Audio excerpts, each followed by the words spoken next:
Hello dear students, कैसे हैं आप सभी। आशा करती हूँ आप सभी ठीक होंगे, स्वस्थ होंगे, अच्छे होंगे। आईसीटी वर्चुअल क्लासरूम देहरादून में आप सभी का स्वागत करती हूँ। मेरा नाम समता है बच्चों। जैसा कि आप सभी जानते हैं, क्लास 12th में आपका हमने चैप्टर स्टार्ट किया है मानव स्वास्थ्य एवं रोग, ह्यूमन हेल्थ और डिजीजेज। ये चैप्टर आपका है, नेक्स्ट यूनिट है, जेनेटिक्स वाले यूनिट का नेक्स्ट यूनिट यही है। तो इस चैप्टर का ये इस यूनिट का फर्स्ट मतलब पहला चैप्टर है, मानव स्वास्थ्य एवं रोग। इसी में आपको सूक्ष्म जीवों के बारे में भी पढ़ाया जाएगा, वो दूसरा चैप्टर होगा। तो मानव स्वास्थ्य एवं रोग जो चैप्टर है, इस चैप्टर में आपको पिछले कुछ सेशन में स्वास्थ्य से हम क्या समझते हैं, स्वास्थ्य की क्या परिभाषा है, तो उसके बारे में मैंने आपको बताया था कि स्वास्थ्य जो है बच्चों, हम केवल हेल्दी शरीर हमारा है तो हम नहीं मान सकते। मान लीजिए कि खूब खाए पिए मोटे तगड़े हैं तो हम नहीं हेल्दी मान सकते हैं। हेल्दी व्यक्ति वो कहलाएगा जो शारीरिक रूप से तो स्वस्थ हो ही, है ना, वो मानसिक रूप से भी स्वस्थ हो। मानसिक रूप से कैसे स्वस्थ हो? जैसे इमोशनली बैलेंस रहता हो, है ना, कोई भी समस्या आने पर उससे लड़ने के लिए तैयार रहता हो, है ना, कोई भी समस्या आने पर उसका दिमाग काम करता हो, है ना। मेंटली स्वस्थ कैसे है? मान लीजिए एक उदाहरण के तौर पे कि अगर कोई दुर्घटना हो गई तो उस व्यक्ति का दिमाग काम करना चाहिए बहुत तेजी से कि कब कैसे जो भी चोट लगी जिसको, उसको पहला उपचार कैसे देना है, कैसे डॉक्टर को बुलाना है, कुछ जतन करके उसको हॉस्पिटल तक पहुंचा देना है। ये है आपका मानसिक रूप से स्वस्थ व्यक्ति का लक्षण। जो मानसिक रूप से स्वस्थ व्यक्ति नहीं है वो क्या करेगा? वो या तो बहुत ज्यादा घबरा जाएगा या बहुत ज्यादा रोने लग जाएगा। मतलब इमोशनली बैलेंस नहीं होगा तो द्रवित हो जाएगा, ब्लड वगैरह देख के रोने लग जाएगा। तीसरा क्या हो सकता है? ज्यादा मतलब इमोशनली बैलेंस, एक तो होता है कि इमोशनली इम्बैलेंस होते हैं, रोने लग जाते हैं। दूसरा क्या होते हैं? ढीठ टाइप होते हैं, मतलब हम जिसको कह सकते हैं कि केयर नहीं करते, है ना। तो वो क्या है, वो देखेंगे चोट लग गई है उसके बाद भी गाड़ी आगे बढ़ा के चले जाएंगे। तो ये भी मानसिक रूप से स्वस्थ होने का लक्षण नहीं है। मानसिक रूप से स्वस्थ होने का लक्षण क्या है कि परिस्थितियों के अनुसार सही तरीके से रिएक्ट करना, ये मानसिक रूप से स्वस्थ होने का लक्षण है। तो कौन सा व्यक्ति मानसिक रूप से स्वस्थ होगा?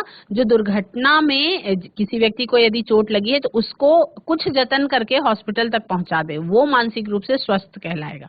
ठीक है। जो रोने लग गया वो भी स्वस्थ नहीं कहलाएगा, वो भी अस्वस्थ है।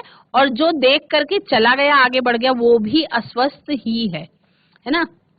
तो ये शारीरिक रूप से तंदुरुस्त होने के साथ मानसिक रूप से भी स्वस्थ होना चाहिए। तीसरा जो पहलू है स्वास्थ्य का, वो है बच्चों सामाजिक पहलू, है ना। शारीरिक, मानसिक और सामाजिक व्यवहार। सामाजिक व्यवहार सोशल वेलबींग मेंटेन करने वाला, जैसे समाज में किस तरीके से व्यवहार करना है, क्या सही है, क्या गलत है, कब कहाँ क्या कैसे करना है, इसका उचित ध्यान हो, समझ में आए, सजग रहे आदमी कि हाँ अगर सड़क पे चल रहे हैं तो किसी को देख करके, जैसे मान लीजिए कि कोई जान पहचान का व्यक्ति आ रहा है, कोई बुजुर्ग आ रहा है तो पैर छू के आशीर्वाद ले लेना सोशल वेलबींग, सामाजिक व्यवहार है ना। अगर कोई बड़ा व्यक्ति सामने से आ रहा है जो आपका आदरणीय है और आपने उसको हेलो हाय तो छोड़िए नमस्ते तक नहीं की, तो क्या है? इसका मतलब यह है कि सामाजिक व्यवहार सही नहीं है। तो इस तरीके के व्यक्ति जिनको समाज में किस तरीके से व्यवहार करना है, छोटे बच्चे के साथ कैसा व्यवहार होना चाहिए, अपने फ्रेंड सर्कल में कैसा व्यवहार होना चाहिए, अपने माता पिता के साथ कैसा व्यवहार होना चाहिए, अपने बुजुर्गों के साथ कैसा व्यवहार होना चाहिए, अपने शिक्षकों के साथ कैसा व्यवहार होना चाहिए, और किस तरह से सामाजिक समरसता करके आगे बढ़ा जा सकता है, ये है आपका सामाजिक पहलू। तो जो व्यक्ति मानसिक तौर पे ठीक तरीके से स्वस्थ होगा वो सामाजिक पहलुओं को देख करके आगे चलेगा। तो हम कह सकते हैं कि कंप्लीट ओवरऑल हेल्थ को हम स्वस्थ व्यक्ति कह सकते हैं। तो आज का समय ऐसा है कि आज के समय में ओवरऑल कंप्लीटली हेल्दी व्यक्ति अगर बोले तो ढूंढना मुश्किल हो जाएगा। कोई न कोई व्यक्ति को, हर व्यक्ति को कोई न कोई समस्या है, और खास तौर पर युवा वर्ग, जैसे आप सभी क्लास 12th में हैं, तो आप सभी स्वस्थ कब कहलाएंगे? जब आप पढ़ने में भी ध्यान दें, टीचर्स की भी बात माने, अपने करियर पे भी ध्यान दें, है ना, किसी गलत रास्ते को ना चुने, अपना समय बर्बाद ना करें, है ना। ये कुछ चीजें हैं जो विद्यार्थी के लक्षण कहलाते हैं, वो सारे आपके अंदर हैं, तो आप 100% स्वस्थ कहलाएंगे। अगर आपका मन बहुत ज्यादा भटक रहा है इधर उधर, फोकस्ड नहीं हो पा रहे अपनी पढ़ाई में, काम को टाल रहे हैं दिन पर दिन, पढ़ाई नहीं कर पा रहे, तो क्या है, कहीं ना कहीं कोई ना कोई प्रॉब्लम है ना। तो क्या करना है प्रॉब्लम पे, और ये प्रॉब्लम्स के लिए डॉक्टर के पास जाने की जरूरत नहीं होती। ये प्रॉब्लम्स ऐसी होती है जिसका इलाज खुद ही करना होता है, मतलब हम ही इन प्रॉब्लम्स के डॉक्टर हैं। तो हमें खुद अपने ऊपर ध्यान देके और अपनी पर्सनैलिटी को डेवलप करना होता है। तो स्वास्थ्य का मतलब सभी बच्चों को समझ में आ गया। स्वास्थ्य को परिभाषित किया गया है संपूर्ण रूप से, कंप्लीटली, ओवरऑल, मानसिक हेल्थ, शारीरिक हेल्थ और सामाजिक व्यवहार, फिजिकल, मेंटल और सोशल वेलबींग जो व्यक्ति मेंटेन करता है वो व्यक्ति पूरे रूप से स्वस्थ कहलाएगा, है ना। तो ये हो गई स्वास्थ्य की परिभाषा।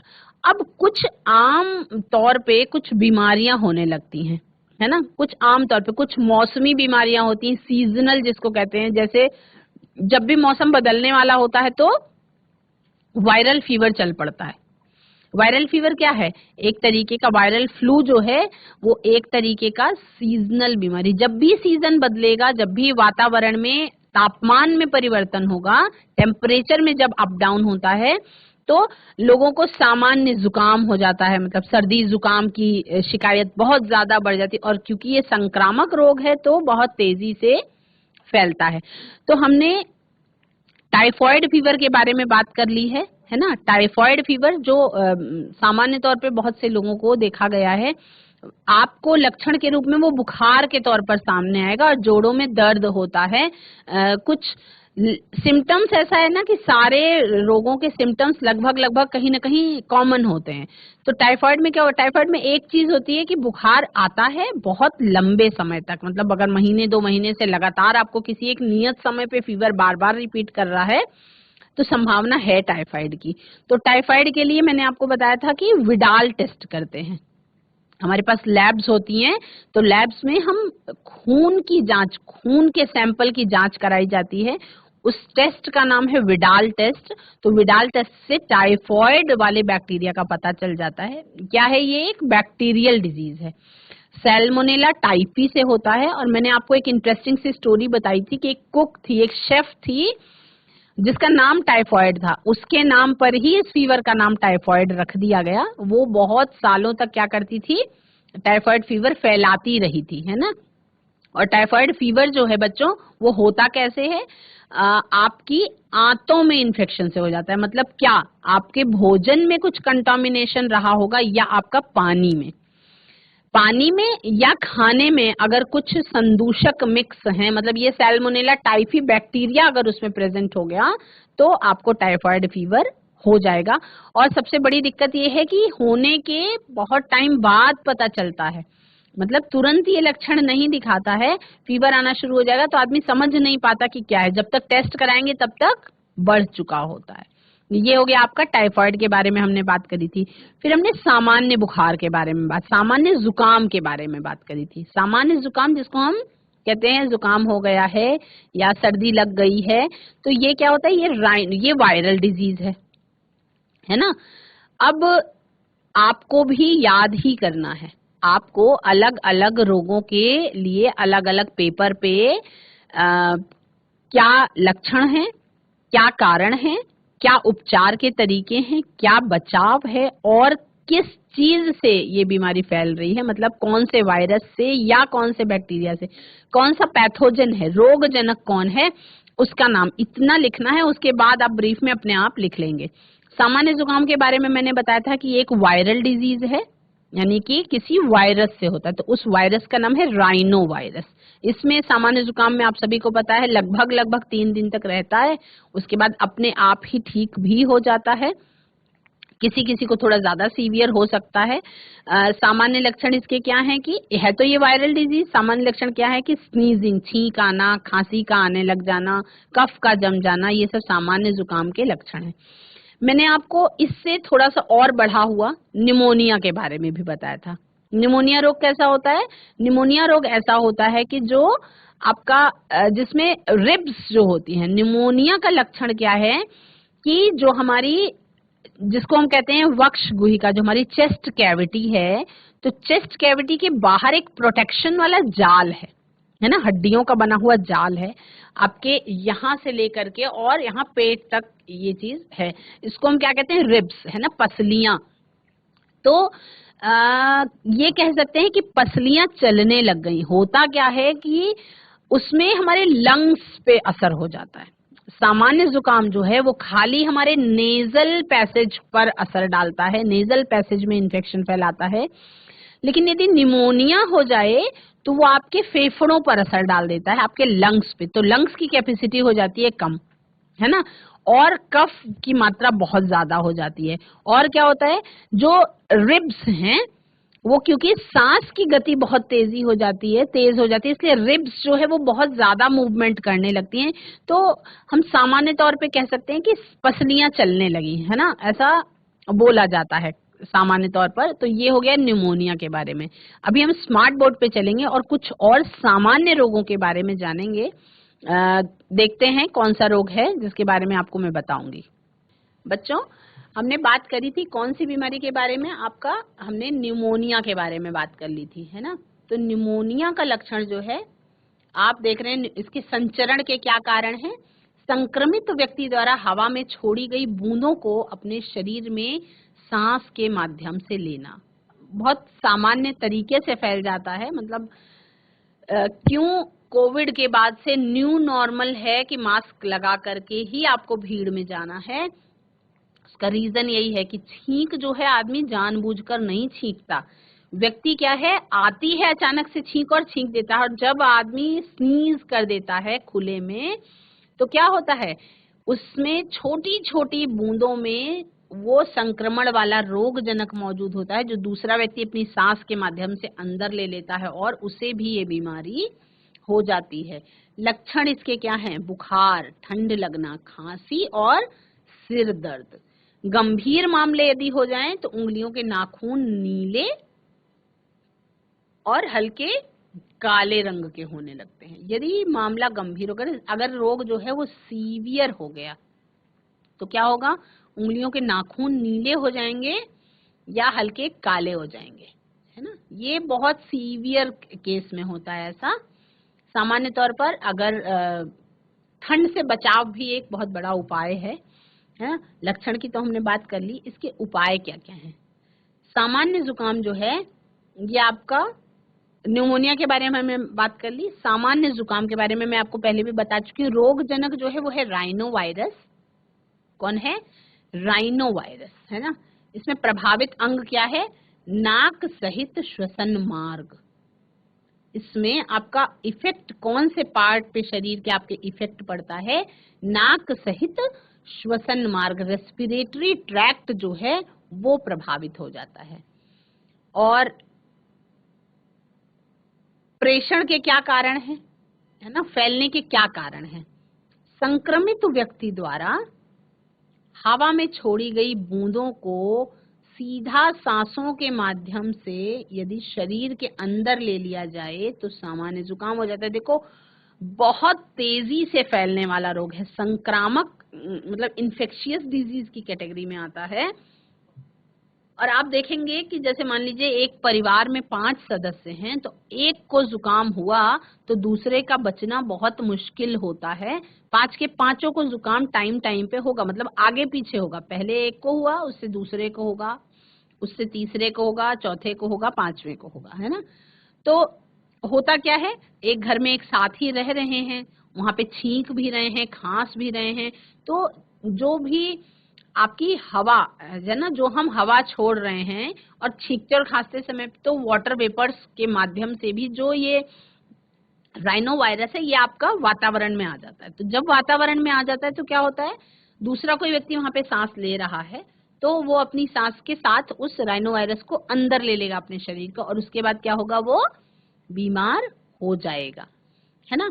दूसरा क्या है, मान लीजिए उन्होंने अपनी नाक को टच किया, हाथ को टच किया, हाथ किसी का भी जो बीमार है वो हाथ ऐसा नहीं हो सकता कि टच ना हुआ हो, है ना। तो टच उसको आप छुएं, है ना, यानी कि इनडायरेक्ट माध्यम से भी अगर दूषित व्यक्तियों वस्तुओं के संपर्क में आ जाएं तो भी ये रोग बहुत, इसीलिए बोल रही हूँ कि बहुत ज्यादा इन्फेक्शियस है और बहुत इजीली स्प्रेड होता है। ध्यान इसलिए नहीं दिया जाता क्योंकि इसके ये 2-3 दिन में अपने आप ही, 3-4 दिन में अपने आप ही सामान्य जुकाम जो है ठीक हो जाता है, तो इसलिए इस पर बहुत ज्यादा जोर नहीं दिया गया।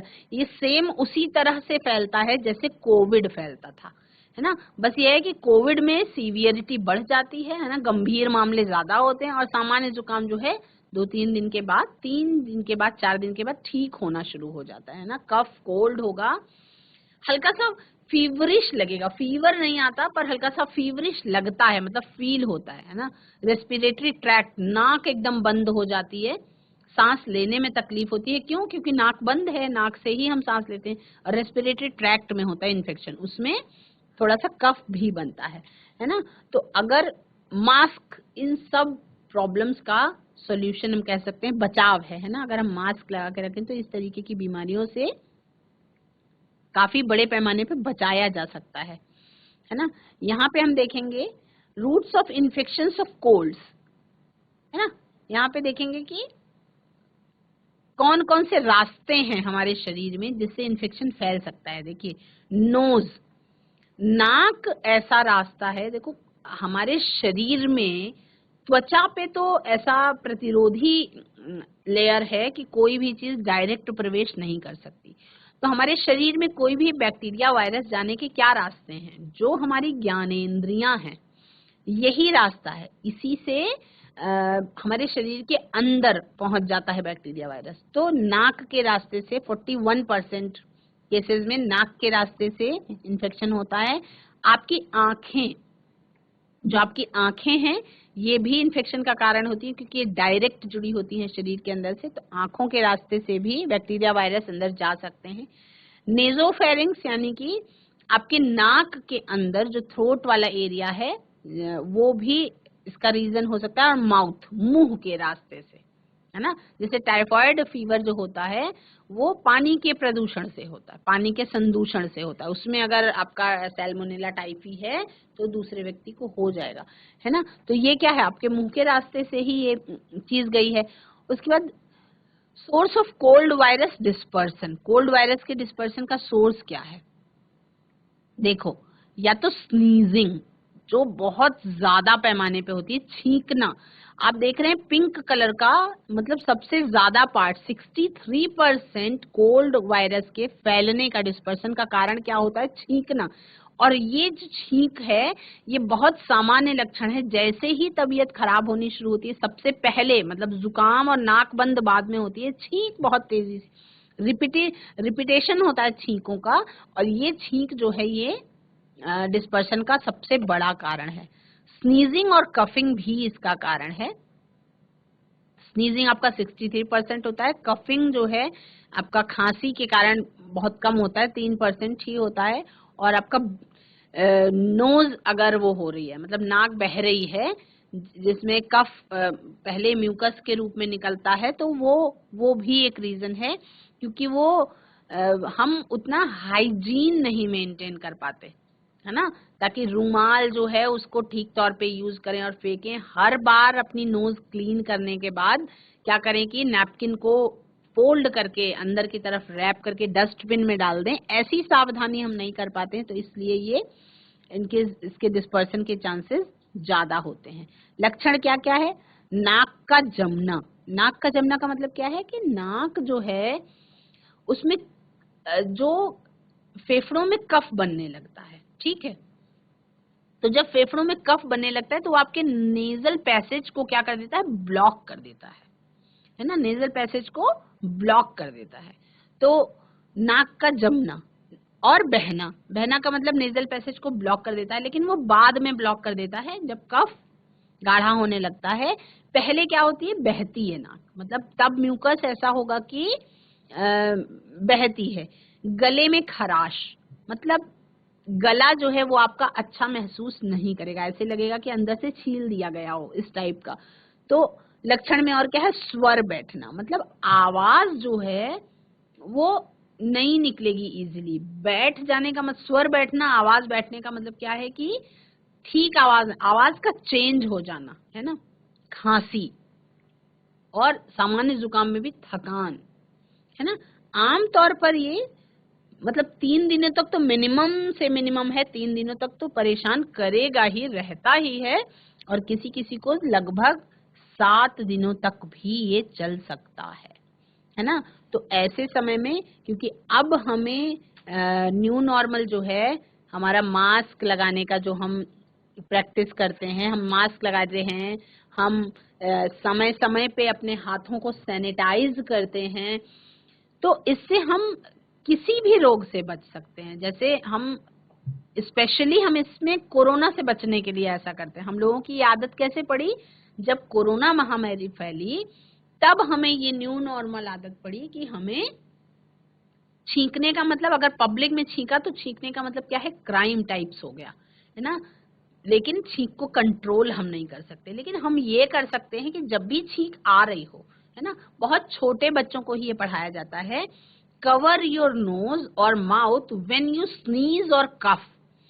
आप अपने मुंह को और अपनी नाक को अपने पास रखे रुमाल से या टिश्यू पेपर से कवर कर सकते हैं, ताकि आपके कारण किसी दूसरे व्यक्ति में इन्फेक्शन ना फैलने पाए, है ना। ये हमने कोरोना के कारण सीखा था, लेकिन अब हमेशा ही हम इस प्रैक्टिस को अपने चलन में लाएंगे, मेंटेन करेंगे इस हाइजीन को, इस डेकोरम को, कि जब भी कहीं पब्लिक प्लेस में ही नहीं, घर में भी क्या करेंगे, हम छींकेंगे या खांसेंगे तो मुंह पे अपने रुमाल रख लेंगे, ताकि देखो, हम सबसे ज्यादा प्यार किसे करते हैं, अपने परिवार के सदस्यों को, वो हमारा फर्स्ट सर्कल होता है। तो हम क्यों पब्लिक में छींकेंगे तो रुमाल रखेंगे, और घर में छींकेंगे तो रुमाल क्यों नहीं रखेंगे? क्योंकि घर में जो व्यक्ति रहता है आपके साथ, वो सबसे ज्यादा आपके लिए प्यारा है। तो ये शुरुआत घर से ही करेंगे, छींकने या खांसने पर घर में सबसे पहले रुमाल लगाने की प्रैक्टिस करेंगे।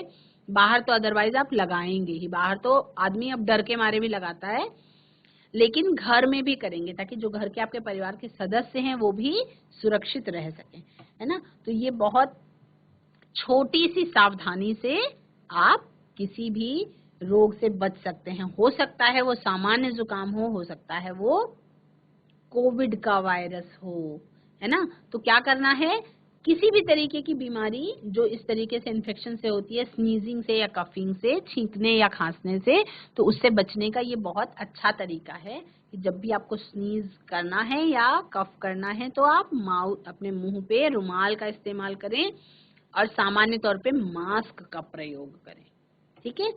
तो ये हो गया आपका लक्षण और उपचार। अब एक नया रोग है ना, 3 जो है वो बहुत कॉमन है। अभी इन तीनों में अगर किसी भी प्रकार का कंफ्यूजन है ना, क्योंकि हम स्टेप बाय स्टेप आगे बढ़ते जाएंगे। आपको मैंने टाइफॉइड के बारे में पूरा बता दिया है, आपको मैंने न्यूमोनिया के बारे में पूरा बताया, और आपको मैंने कॉमन कोल्ड, सामान्य जुकाम के बारे में बताया। तो इन तीनों में किसी भी प्रकार का कंफ्यूजन है तो आप चैट के माध्यम से तुरंत इस क्वेश्चन का आंसर पूछ सकते हैं, और हैंड रेज के माध्यम से भी पूछ सकते हैं। अगर ये तीनों आपका क्लियर है तभी हम आगे बढ़ेंगे। अगला जो रोग है जिसके बारे में हम डिस्कस करेंगे, चर्चा करेंगे, वो है मलेरिया।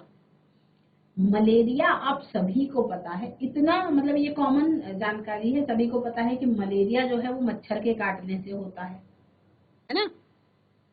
ये जो मलेरिया जिस कारण से होता है, जो रोगजनक है, वो क्या है, प्रोटोजोन्स। प्रोटोजोआ क्या होते हैं, अमीबा, पैरामीशियम प्रोटोजोन्स है ना। तो ये भी प्रोटोजोआ होते हैं, जिससे मलेरिया नाम का रोग फैलता है, वो भी एक प्रोटोजोन के कारण होता है, मतलब उसका रोग कारक जो है वो एक प्रोटोजोन है।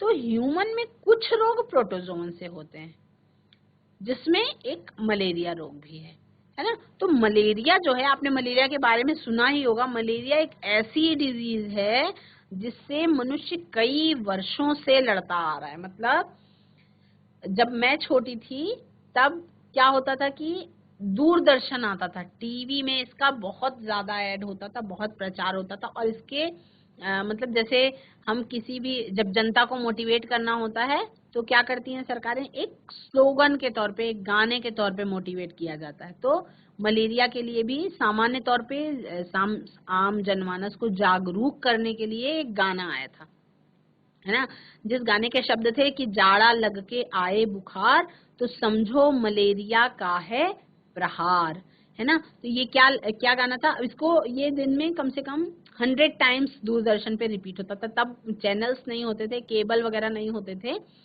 बहुत ज्यादा, तो ये बहुत बचपन की बात बता रही हूँ, केबल वगैरह नहीं होते थे, तभी ये दूरदर्शन में ये एड बार बार रिपीट होता था। मतलब तो आम जनमानस को इस गाने से कम ये जानकारी हो गई कि अगर फीवर आने के पहले आपको ठंड लग रही है बहुत ज्यादा, तो मतलब मलेरिया का प्रहार हो सकता है कि मलेरिया फीवर हो रहा हो, क्योंकि ये जब बढ़ जाता है तब ये लक्षण दिखाई पड़ता है। मतलब ऐसा नहीं है कि शुरुआत में पता चल जाता है, जब मलेरिया हो चुका होता है व्यक्ति को पूरी तौर पे, मतलब 3-4 साइकिल निकल चुके होते हैं, तब जाके ये रोगी को पता चलता है कि मलेरिया फीवर हुआ है, जब जाड़ा लग के बुखार आता है ना।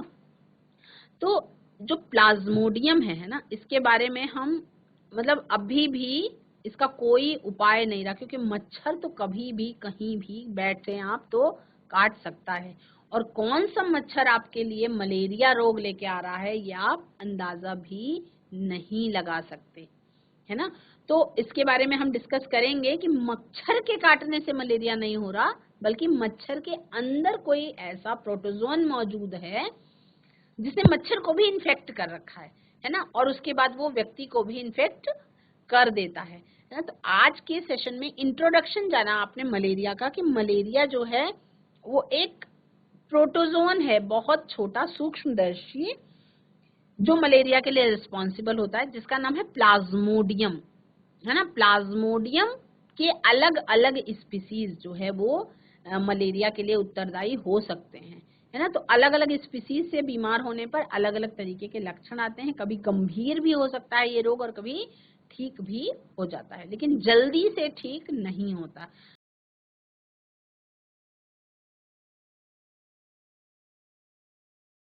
तो बच्चों आज की क्लास में आपने कुछ सामान्य रोगों के बारे में हमने डिस्कस किया, रिवाइज भी किया, और मलेरिया के बारे में भी मैंने आपको बताया। अगले सेशन में क्योंकि मलेरिया वाला जो पार्ट है ना, ये आपका बहुत ज्यादा इम्पोर्टेंट है, इसमें जो पैथोजन है उसकी पूरी की पूरी लाइफ साइकिल आपको पढ़नी है, मतलब इसके पैथोजन की जीवन चक्र को आपको पढ़ना है ना। तो तैयार रहेंगे, मन लगा के पढ़ेंगे, थोड़ा सा घर में भी पढ़ेंगे, कोशिश करेंगे समझने की, और क्लासेस में आपको पूरा क्लियर कराया ही जाएगा। आज की क्लास में इतना ही बच्चों, that's all for today, have a nice day, take care.